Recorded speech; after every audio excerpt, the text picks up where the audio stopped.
everyone, welcome back. In today's video, we're going to talk about TrexoBet, whether it's legit or just another scam.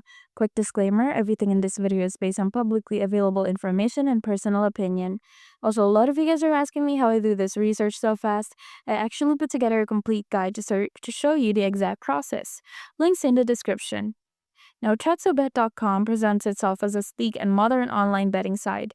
It offers casino games, sports betting, and flashy promises of big rewards. But when you dig a little deeper, things get sketchy. According to guidance of anti-malware, TrexoBet.com is flagged as a potential scam. Here's why. It's very new domain, hidden ownership, low trust score, which give it 1.1 out of 100, which is as low as it gets. No clear licensing or regulatory information is shown on the site, which is crucial for any gambling platform.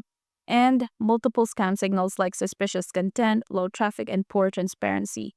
Even though the site uses DDoS protection, which helps secure traffic, that doesn't guarantee it's safe for users, especially when there's no evidence of trust or legitimacy elsewhere. Now, for the final verdict, TrexoBet.com is a high-risk platform. While it may appear functional and secure on the surface, too many red flags suggest this could be a scam. Until more proof surfaces of its legitimacy, or at the very least, customer reviews and verified payout data, it's best to stay away. Now, if you found this video helpful, don't forget to like and subscribe. Thank you for watching, and I will see you in the next one.